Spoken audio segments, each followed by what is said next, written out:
Eu quero compartilhar uma palavra ao teu coração hoje e espero que você compreenda, que o Senhor fale ao teu coração hoje, porque se essa palavra não atingir você, nós não estamos cumprindo o objetivo dessa própria palavra. Essa palavra que diz que existe um Deus que amou a todos nós, que amou a todo mundo, mas tem um plano individual de salvação e de edificação para cada um de nós. Eu quero ler 2 textos bíblicos para a gente iniciar. O primeiro deles está lá em João 3,16. Você conhece esse texto, mas nós vamos ler nessa noite. Abra a tua Bíblia em João 3,16. Que diz o seguinte: porque Deus amou o mundo de tal maneira que deu o seu Filho unigênito, para que todo aquele que nele crê não pereça, mas tenha vida eterna. João 3,16. Agora eu quero ler um outro texto, que é Lucas 19, verso de número 10. Lucas 19, 10. Que vai dizer o seguinte: porque o Filho do Homem veio buscar e salvar o perdido. Deus amou o mundo, ok? João 3,16. Mas ele veio buscar o perdido. Oremos. Senhor, obrigado. Obrigado pela tua palavra, Pai. Obrigado por tudo que fizemos até aqui. Obrigado por este culto. Obrigado pelos meus irmãos e irmãs aqui, Deus. Obrigado, Pai, porque teu Espírito Santo está presente neste lugar. E nós queremos ouvir a tua voz agora, através da tua palavra. Então fala conosco, ministra ao nosso coração, e que possamos sair daqui diferente da forma que chegamos, porque o Senhor está aqui, e quando o Senhor está, nada permanece da mesma forma. Nós te agradecemos, em nome de Jesus. Amém. Queridos, aqui na nossa igreja, nós queremos gerar uma cultura no teu coração. Queremos que você entenda uma visão que Deus colocou aqui em nós, desde o início da nossa casa. É que nós prezamos muito por individualidades. Nós prezamos muito pela vida, pelo desenvolvimento de cada pessoa. Não no sentido de prezar por individualidade, na questão de egoísmo, eu só vim buscar o meu. Ou numa questão de cada um vai trilhar a sua própria jornada. Não. Nós acreditamos como igreja em uma unidade inegociável do corpo de Cristo. Mas nós também acreditamos que cada um de nós tem uma funcionalidade nesse corpo. Cada um de nós tem um papel, cada um de nós tem uma importância. Cada um de nós tem uma identidade no Senhor. Embora sejamos um, essa unidade é composta de uma diversidade. Diversidade de dons, diversidade de ministérios, diversidade de histórias, cada um tem a sua história.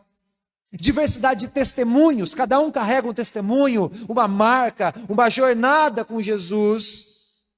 Todo mundo tem algo único, especial, um propósito singular naquilo que a gente chama de reino de Deus.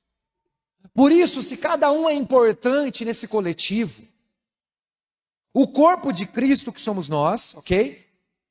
Ele não cresce só quando chega gente nova. O corpo de Cristo não cresce só quando pessoas se achegam a nós. O corpo de Cristo também cresce quando você cresce.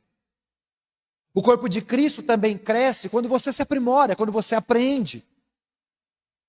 Quando você fica mais parecido com Jesus, quando você vive mais em santidade, quando você se coloca mais útil na presença de Deus. Então, quando cada vez mais eu e você nos tornamos maduros, mais o corpo de Cristo também prevalece.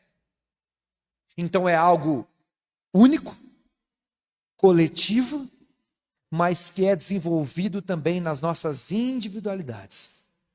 O texto de João 3,16 diz que Deus amou a todo mundo.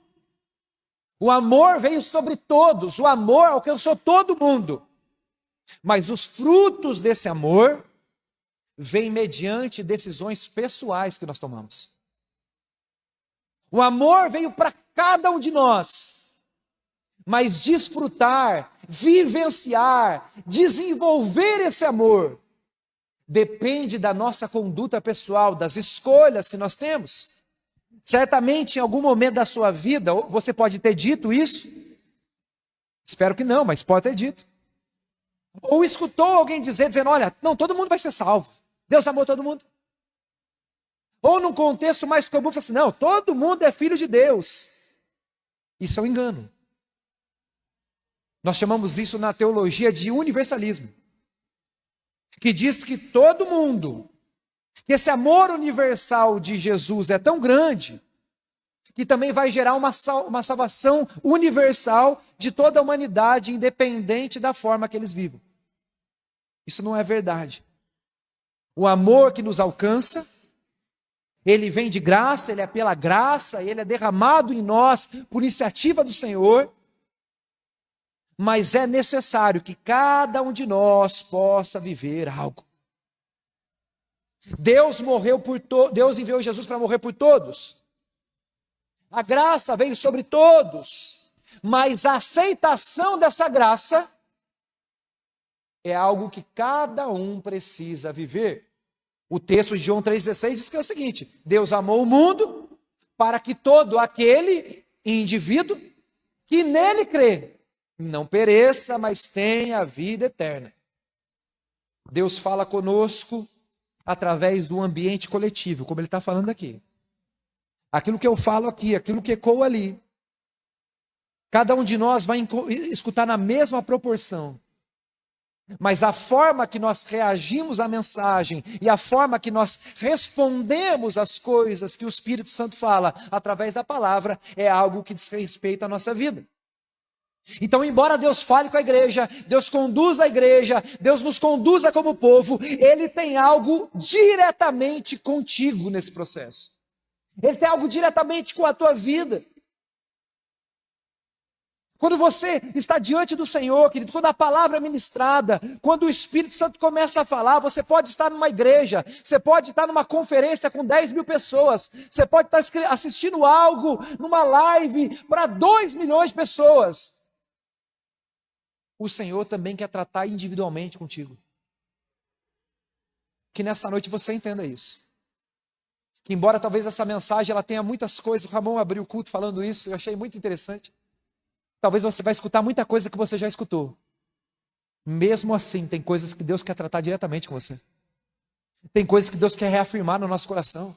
Ele quer nos fazer entender, porque muitas vezes a gente está sendo tão conduzido no culto, no grupo e no coletivo, que a gente para de se preocupar com questões individuais acerca do nosso próprio relacionamento com Cristo. Por isso, nessa noite eu queria compartilhar com vocês três verdades, 3 coisas interessantes para aplicar na tua vida acerca desse relacionamento um a um que o Senhor deseja ter conosco. Para que você entenda que Deus está falando com você, Deus quer tratar com você e Deus quer moldar você para que você se desenvolva. E a partir de você o corpo de Cristo cresça proporcionalmente mediante o teu crescimento em Cristo Jesus. A primeira coisa que eu gostaria que você entendesse hoje é que Deus vê quem ninguém está vendo. Deus vê quem ninguém vê. Deus enxerga quem ninguém enxerga. Deus está com seus olhos voltados em pessoas, em situações, em histórias, em segredos, em corações, em lutas, em dificuldades que ninguém mais consegue acessar. Lá em Gênesis, capítulo de número 16, nós encontramos uma história muito curiosa. E essa história é a seguinte: Abraão, ele tinha recebido uma chamada do Senhor, da qual o Senhor disse que ele teria filhos, teria uma grande nação através da sua genealogia. Mas Abraão era velho, sua esposa era estéril, e o tempo foi passando e o desespero foi chegando. E ao ver essa situação não se desenrolando, a mulher de Abraão, a Sarai ainda, ela pensa o seguinte, fala assim, a gente só precisa ter filho para crescer. Eu não posso ter filho. Então vou pegar uma escrava, e vou dizer, olha, se deita com meu marido, ele vai ter um filho e a história começa. Acontece desse jeito. A escrava se deita com o marido, o filho nasce. Quando o filho nasce, a história azeda. As duas mulheres começam a se estranhar. Porque aquilo que parecia maravilhoso no papel, fez com que Sarai se sentisse diminuída. E agora Agar, que era escrava, ela estava se sentindo menosprezada. Porque eles queriam um filho, mas não queriam a mãe do filho. Eles queriam o cumprimento da promessa, mas não queria todo o contexto. Então a Sarai chega para o marido e fala assim, ó, eu fiz uma burrada aí, não está legal essa história, eu não estou contente com essa moça, vamos mandar ela embora? Justa causa? Vamos mandar ela voltar para a terra dela? Ela era egípcia, ela não era do povo de Deus. Pois bem, vamos. A mulher pediu, o marido obedece, tem jeito, né? Vamos mandar essa mulher embora. Então agora Agar, ela foi convidada a se retirar, olha que benção. Abraão entrou com o pé, ela entrou com a nádega, foi isso. Vai embora. Quando ela está perdida, sem saber o que fazer, um anjo do Senhor aparece para ela e diz o seguinte, olha, você não está sozinho. O seu filho vai ser um cabra macho, seu filho vai ser líder, seu filho vai ser poderoso. Você não está esquecida. E quando essa história se desenha, lá em Gênesis 16:13, Agar diz o seguinte, então ela invocou o nome do Senhor que lhe falava, Deus estava falando com ela, e ela disse, tu és Deus que me vê. Eu achei que eu não estava sendo vista, eu estava numa família que não era minha, com um filho que foi gerado por interesse, numa terra estranha, porque eu sou egípcio, eu estou no meio do povo hebreu. E eu achei que ninguém estava me vendo, mas tu é o Deus que me vê. Ninguém estava vendo. Abraão não queria ver mais. Sarai muito menos. Os outros funcionários da casa, os outros escravos, ninguém tentou fazer uma média. Olha, tem uma criança aqui, olha, dá uma chancinha ali. Olha, ô mestre, não manda ela embora, coloca ela num quartinho. Ninguém vai. Mas a Bíblia diz que Deus viu. Deus viu um indivíduo fora de todas as probabilidades, distante de qualquer realidade construtiva na sua vida. Os olhos do Senhor não fogem de nós. Muitas vezes nós estamos vivendo momentos na nossa vida de solidão, estamos vivendo um momento de decepção, estamos vivendo um momento de lutas, e isso nos faz pensar que estamos sós, que ninguém está nos vendo. Há momentos na nossa vida que muitas vezes cercado de pessoas, como num culto como esse, a gente está se sentindo invisível. Parece que Deus não está olhando. Mas deixa eu declarar uma verdade sobre a tua vida. Deus está vendo. Deus está te vendo. Lá em Jó 34:21, Jó faz uma declaração, é o seguinte, pois Deus vê o caminho dos homens, Ele enxerga cada um dos seus passos. Lá no Salmo 33:13, a Bíblia diz que dos céus, olha o Senhor e vê toda a humanidade. Deus está te vendo. Ah, pastor, mas eu estou vivendo uma fase complicada. Pastor, eu estou meio friozão, eu estou meio difícil. Eu não estou numa boa fase para Deus me olhar. Ah, eu acho que quando eu melhorar, quando eu aparecer um pouco mais, quando eu voltar a orar um pouquinho mais, quando eu pegar mais firme na igreja, olha, eu acho que agora a minha vida não reflete a vida de alguém que Deus está olhando. Lá em 2 Samuel 7:8, 2 Samuel, capítulo de número 7.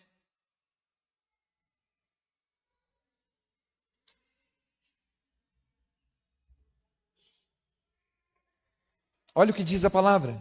Agora, pois, 2 Samuel 7:8, dirás ao meu servo Davi, O profeta Natan ia falar isso para Davi.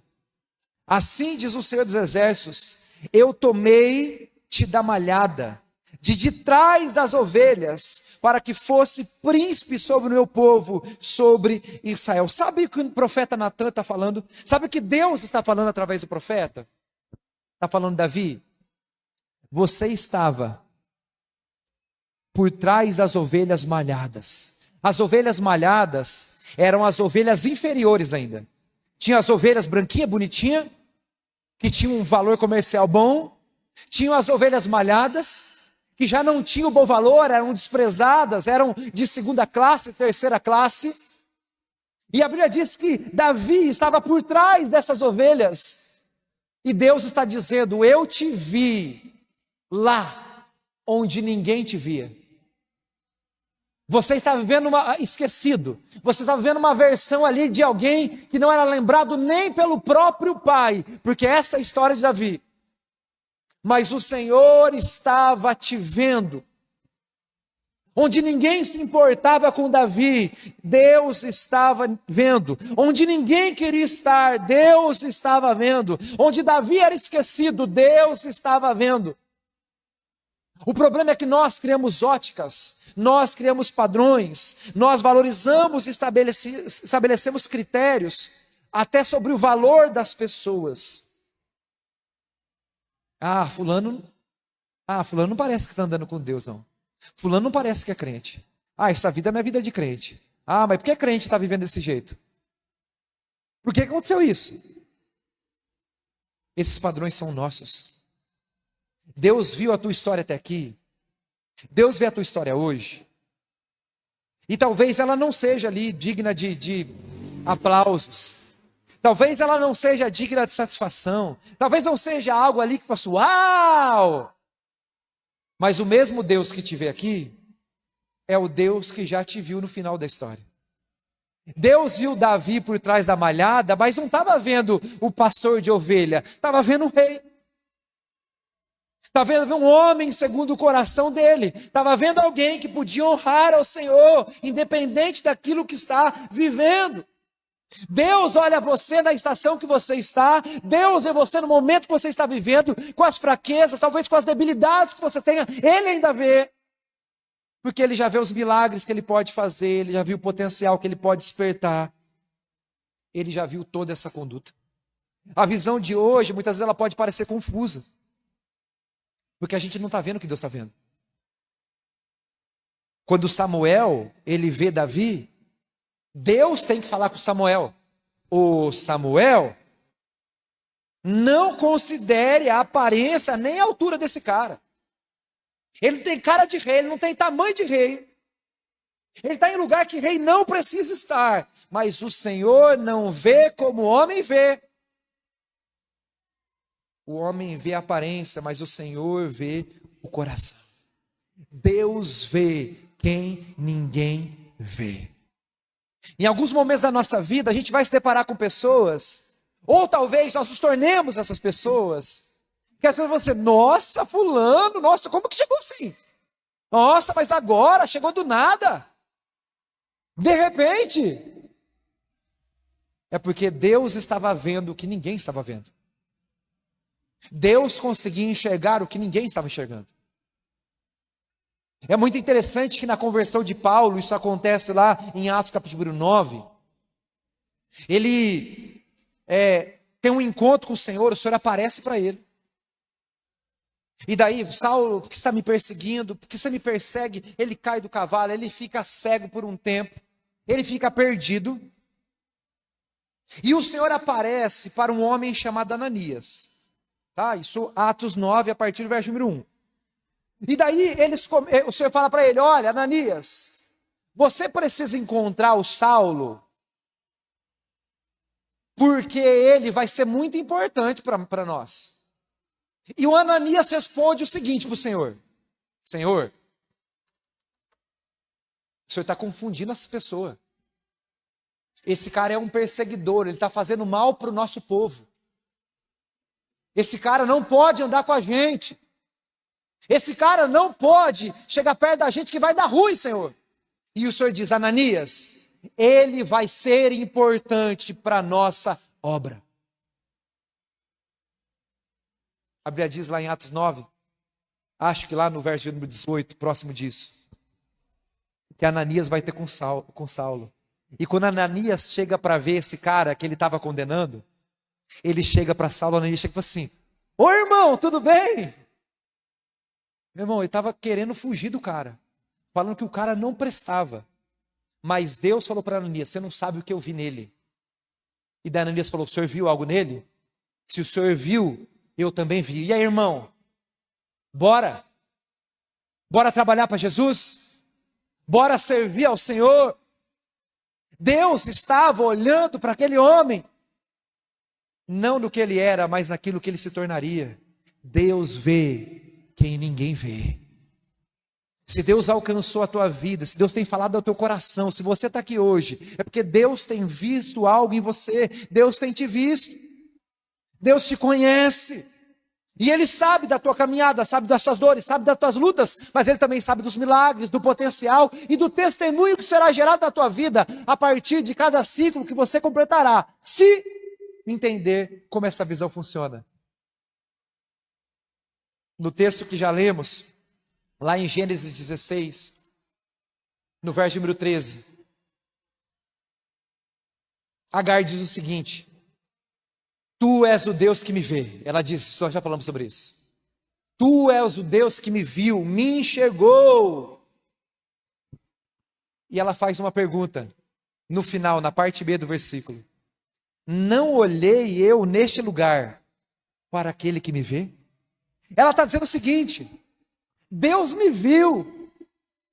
Nossa, por que eu não olhei de volta para Ele? Deus me viu, ela está dizendo, mas por que eu não percebi que Ele estava me olhando? A resposta para a nossa vida é exatamente essa: Deus está te vendo, mas sabe o que Ele espera? Que você olhe de volta para Ele e diz: Senhor, eu estou vendo, Senhor, eu estou confiando, eu sei que o Senhor está comigo, Senhor, o Senhor está me vendo e eu sei que eu estou sendo cuidado pelo Senhor. Eu olho de volta, eu olho para o Senhor, eu confio no Senhor. Deus vê quem ninguém está vendo. A segunda coisa acerca desse relacionamento que nós precisamos ter com o Senhor e da forma que o Senhor quer tratar na nossa vida como indivíduos, está através daquele convite que para nós é feito, e o convite é, segunda coisa, venha como está. Embora isso não seja um versículo bíblico, eu já ouvi algumas pessoas dizendo: olha, venha como está, a Bíblia diz. Não, a Bíblia não diz. A Bíblia diz talvez algumas coisas parecidas, diz algumas coisas que podem ser, talvez até ministradas para esse lado, mas a Bíblia não diz isso. Mas claramente esse é um convite do Senhor para nós. Porque antes de qualquer coisa, o que o Senhor espera é acolhimento, Ele quer nos acolher. Antes a gente entender o que é viver uma vida de santidade, abandonar pecado, se arrepender das coisas, o Senhor, Ele quer nos acolher. Ele só quer que cada um de nós venha até Ele, se prostre diante dEle. Entenda que muitas vezes nós dificultamos a nossa caminhada com Deus, porque nós estamos criando requisitos em um relacionamento dos quais Ele nunca colocou. Criando uma regra para chegar até Ele que nunca foi colocada para nós. Se você espera estar pronto para viver uma vida próxima com Cristo, você nunca viverá com Cristo, porque ninguém está pronto. Ninguém estará pronto. Ninguém estará num padrão atingível, num padrão aceitável, num padrão de merecimento. Nós não estaremos prontos. O nosso problema muitas vezes de nos comprometermos com o Senhor está numa visão religiosa de achar que a gente precisa de mérito.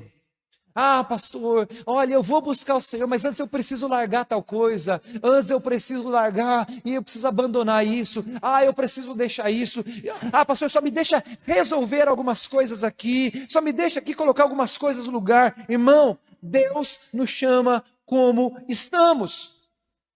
Porque a gente só pode ser melhor a partir do momento que a gente chega a Ele. Não dá para ficar pronto para chegar. Ele nos apronta depois que a gente chega. Há uma história da nossa família que o meu sogro, ele era desviado. Foi criado na igreja. Durante um tempo da sua vida, quantos anos, meu amor? Ficou fora? Ficou 11 anos fora da igreja. E foi fazer escolhas erradas. E quando ele começou o caminho de volta, entendeu que era necessário voltar. Ele não conseguia largar o cigarro. Ele não tinha condição, voltou para a igreja, voltou para a comunhão, participava dos cultos, mas ele não conseguia abandonar o cigarro, ele queria largar. Ele tinha um desejo do coração de largar. Mas estava preso a um vício. E vício, meu irmão, é vício. Tem gente que larga vício porque decidiu, acordou de manhã e diz, eu não quero mais e para. Mas tem gente, meu irmão, que luta contra isso a vida inteira. Às vezes não é frescura, não é sem vergonhice, não é falta de vontade. Às vezes são questões químicas. Questões que envolvem algo além da nossa própria visão acerca daquilo que ele está vivendo. Ele participava de tudo. Só não conseguia participar da Santa Ceia. Não conseguia cear. E o pastor via ele no culto. E a hora que chegava na ceia, via que ele não tomava. E ele cultuava, ele ia em todos os cultos, ele adorava ao Senhor, ele estava vivendo uma vida boa com o Senhor. Daí o pastor chegou e falou assim, ô Wagner, cara, eu estou vendo que você não está ceando. Daí eu falei assim, pastor, eu não consigo cear, eu fumo ainda. Quando eu parar de fumar, eu vou cear.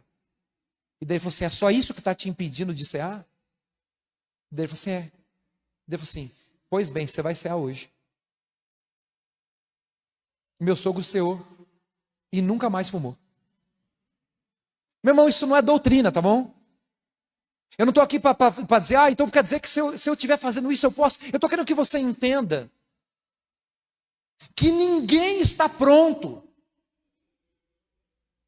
Se você vier aqui numa Santa Ceia, por exemplo, e achar que você vai tomar ceia porque você não peca, meu irmão, que você não falha, você vem aqui e se serve, porque nem eu vou servir para você, porque eu vou ter ido embora.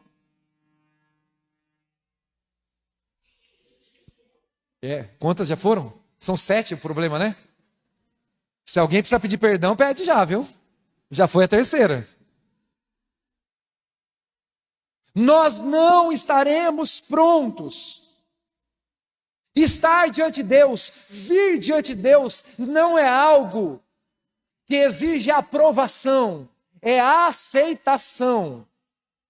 Ele nos aceita, Ele vai nos mudar, Ele vai nos moldar, Ele vai nos melhorar, mas Ele não está buscando aprovação, Ele está buscando aceitação.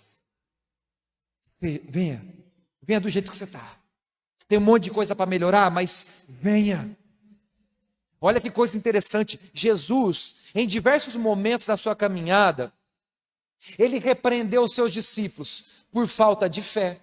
Vocês não têm fé? E vocês não conseguem orar? Pô, eu estou orando aqui, vocês estão dormindo. Jesus teve discípulos que o negaram. Jesus teve discípulos que o deixaram só no momento da crucificação.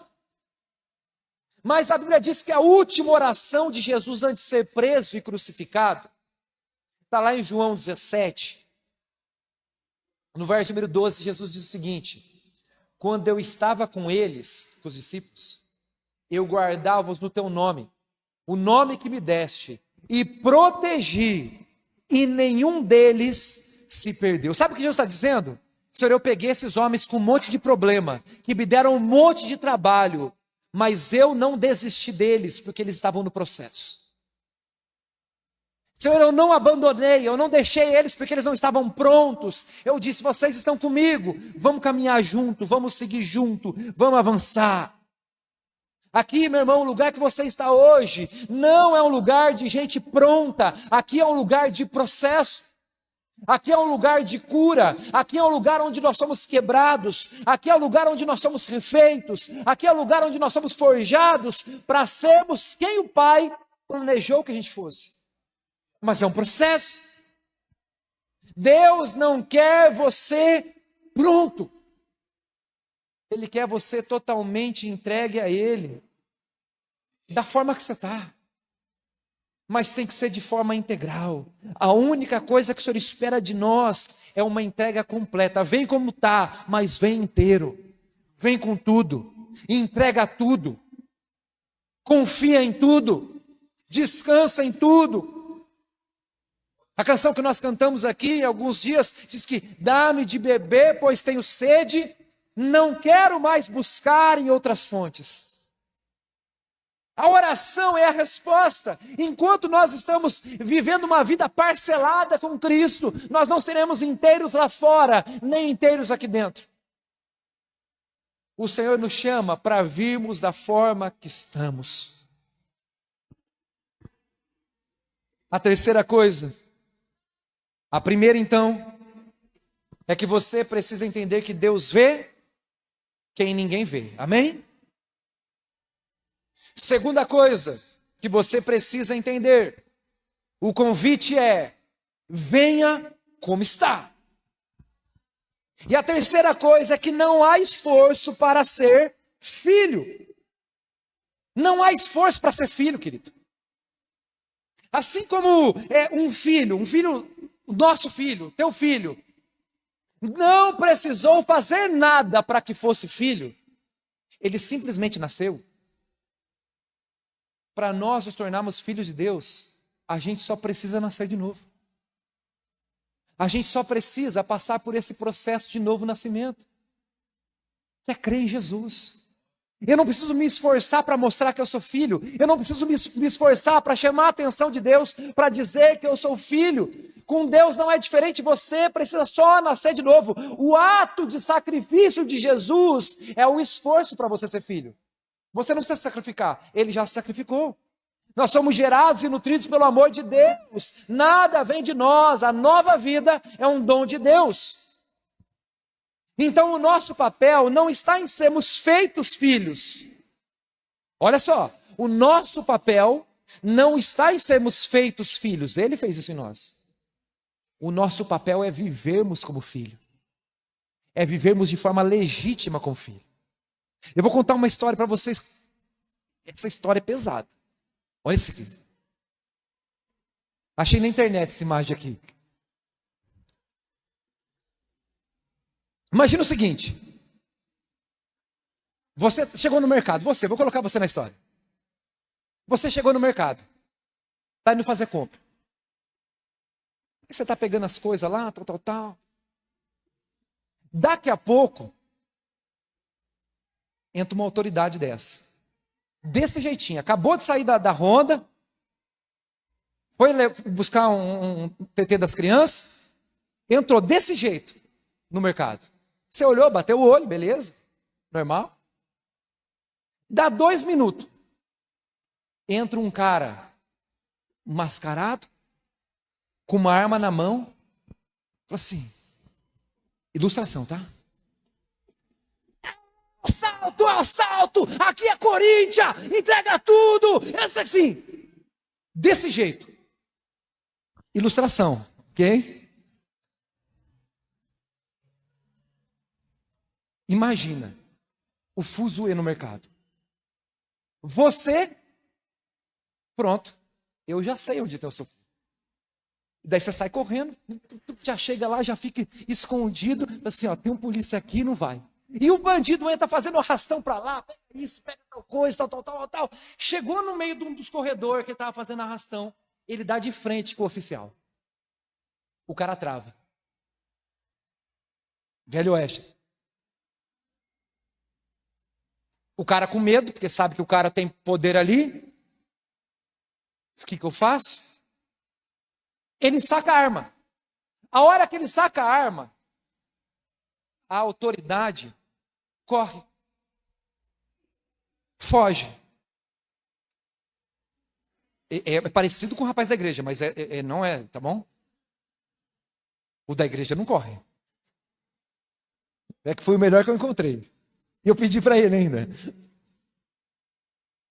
E daí o bandido grita, o bandido ataca, e esse que poderia defender a ele e a todos, ele não faz isso, ele prefere ir para o outro lado. Eu sei que você talvez consiga entender isso. Por quê? Porque o comportamento estava diferente da identidade. Estava muito claro quem era, mas a forma que agia não tinha nada a ver com aquilo que era esperado. A gente não está falando sobre polícia, a gente não está falando sobre assalto. A gente está falando sobre viver de forma legítima aquilo que de fato nós somos. Tomar posse da nossa identidade. Há uma distinção em ser quem somos e termos a consciência de quem somos. Guarda isso. Nós somos. Mas se isso não fizer sentido na nossa consciência, na nossa identidade, nas nossas atitudes, há algo errado. Recentemente eu li uma história. Faleceu em 2015 um empresário lá de Santa Catarina. E ele era dono de uma grande empresa de eletrônicos. E ele deixou uma herança, era um dos homens mais ricos do Brasil. Ele deixou uma herança de 7 bilhões de reais. Dá para viver uns 3 meses tranquilo, não dá? 7 bilhões. 5 herdeiras, filhas. Dividir ali, não vou fazer essa conta, porque eu não sou de exatas, mas seria ali algo em torno de 1 milhão e 300, 1 bilhão e 300 milhões para cada um ali, mais ou menos isso. No meio do processo, apareceu um rapaz de 28 anos, dizendo que era filho do falecido. Processo, DNA, não sei como que faz com a pessoa morta, também não entendo isso aí. Eu só estou contando a história do jeito que eu li. Pronto. Filho legítimo. Herdeiro direto. Agora dividiram a herança do jeito certo. Cada um ficou com 1 bilhão e uns quebradinhos de reais. 1 bilhão é bastante? Mas sabe quem era esse cara? Era um cara que durante 28 anos era filho. Sempre foi. Desde que nasceu. Tinha todo o direito. Porque era filho. Tudo o que acontecia naquela empresa diz respeito a ele. Porque ele era filho. Mas ele não sabia que era filho. Não basta ser, querido. Nós precisamos ter a consciência de quem somos. Nós precisamos viver dessa forma, viver como filho, ser filho de Deus. Olha só, ser filho de Deus é só necessário nascer de novo, ato único. Mas para viver como filho de Deus, é necessário tomar posse dessa identidade e viver por ela todos os dias da nossa vida. É nos colocarmos como filho de Deus em todos os momentos. Lá em Lucas capítulo 15, nós temos a história do filho pródigo. Você já ouviu essa história? O filho mais moço pede uma parte da herança, vai embora de casa, gasta tudo com balada, com prostituta, com desgraceira, volta para casa arrependido, o pai acolhe. E daí aparece o irmão mais velho, aquele que ficou em casa, junto com o pai. Aquele irmão que ficou em casa, ele vê o pai fazendo festa com o filho e ele tinha uma visão distorcida. Ele diz: ô pai, eu estou fazendo, e o senhor não me trata como filho? O pai responde: você não entendeu, filho. Você é filho, tudo que eu tenho é seu. Tudo que tem aqui é seu, você não entendeu isso, filho? Ele estava lá como filho, tinha tudo diante dele, mas ele tinha uma mente de servo, de escravo, de meritocrata, que precisava fazer para ter. E o pai estava dizendo: não, você não entendeu, desde quando você nasceu, tudo que eu tenho é seu. Em contrapartida, o outro filho, ele sabia quem era, sabia o que tinha direito, ok? Mas ele escolheu viver uma vida como se seu pai tivesse morrido, porque pedir herança é dizer, pai, já que você não morreu logo, me dá o dinheiro que é meu. Me dá o que é meu aqui, eu não preciso mais do seu, eu só preciso do seu dinheiro. Eu vou viver a minha vida. Então o filho sabia quem era, sabia o que tinha direito, mas diz, pai, me dá a herança, o senhor morreu para mim, eu vou viver a minha vida agora. Uma outra visão errada. O filho mais velho queria provar que merecia para o pai. O filho pródigo queria provar que não precisava ser filho. Podia viver como pai. E ambos eram os filhos. Ambos tinham uma visão errada ao respeito. A solução dos dois, embora histórias totalmente diferentes, era a mesma. Entenderem que são filhos. E só podem viver isso de forma completa, porque é o pai que nos dá identidade. É o pai que nos dá segurança. E é o pai que tem os melhores planos para nós. Nós nos perdemos quando nós buscamos merecimento em um lugar que o Senhor quer nos dar pertencimento. Só entender quem somos. Só entender a patente que nós temos. Só entender a paternidade que nós recebemos. E nós precisamos buscar isso na nossa vida. Tem a ver com você, tem a ver com a tua identidade. Às vezes você está vivendo uma vida e você está achando que você é o filho do Zé Ninguém, que é coisa nenhuma. Meu irmão, isso é carnal, isso é sanguíneo, mas você é filho de Deus, não importa a tua genealogia. Não importa a tua história, as tuas limitações, as posses, as marcas, a classe social. Você é um filho de Deus e precisa viver como tal. Precisa ter essa fé de filho, essa autoridade de filho. Precisa ter esse posicionamento de filho. Porque quando o inimigo se levantar, o inimigo sabe a patente que você tem. A palavra diz, olha só, a palavra diz, olha, vai no jejum e oração, faz campanha de 7 semanas, olha, entrega uma oferta bem gorda, faz um voto de não sei tanto, e o diabo não vai ter lugar. Não, diz, resistir ao diabo, ele fugirá de vós. Está dizendo, você tem o que precisa. Você já tem aquilo que é necessário. Então, quando o inimigo se levanta, ele sabe quem você é.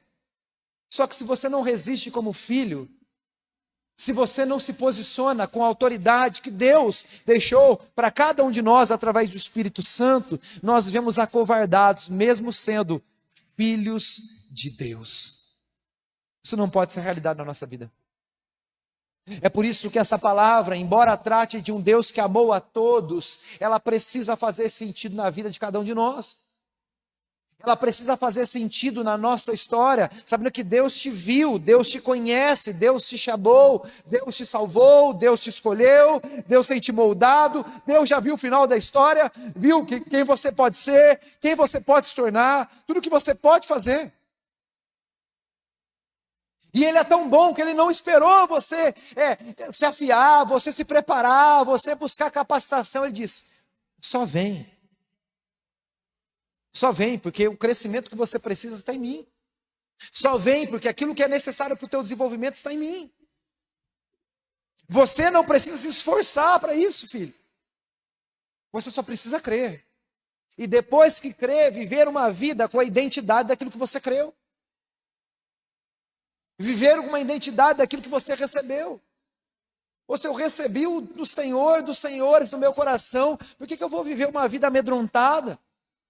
Se eu tenho um Deus que me guarda, um Deus que me acompanha, um Deus que prometeu estar comigo todos os dias da minha vida, por que no meio das dificuldades eu vou achar que eu estou sozinho? Deus não é homem que minta, nem filho de homem para que se arrependa. Aquilo que Ele disse está dito. Você não está sozinho. Nós temos um Pai. Nós temos um Pai. E o nosso Pai não é o modelo de pai que você tem, por melhor ou pior que ele seja. O nosso Pai é sempre presente. O nosso Pai é sempre abundante. O nosso Pai sempre tem o socorro no tempo oportuno, como diz Hebreus. Nós não temos um sumo sacerdote que não consegue se compadecer de nós. Pelo contrário, nós temos alguém que nos conhece, que foi provado em todas as coisas que nos afligem. Por isso, chegue com confiança ao trono do Altíssimo para ser ajudado em tempo oportuno. Ele sabe o tempo oportuno. O pai sabe o melhor. Mas se a gente não se colocar na identidade de filho, quiser ser pai da nossa própria vida, nós seremos como um filho pródigo, que só quer a herança de Deus, as bênçãos de Deus, o poder de Deus, mas não quer se sujeitar à direção de Deus, a estar debaixo da ótica de Deus. E isso é um problema para nós. Agora, se nós confiamos no Senhor e queremos viver uma vida como filhos de verdade, confia que Ele vai cuidar de você. Confia que Ele tem um plano. Confia que Ele sabe, como você é pai, você que é mãe, você sabe que tem coisas que são até boas, que os seus filhos esperam, que você não pode dar para eles agora, que não faz parte do processo, que não é o momento, que talvez uma bênção agora vai estragar, vai distanciar, vai gerar uma impressão errada, vai deixar de dar o crescimento necessário. Mas sabe quem consegue ver isso? Quem vê de forma ampla. O pai vê isso. Nós vemos isso para os nossos filhos. Nós conseguimos enxergar e olha quem nós somos.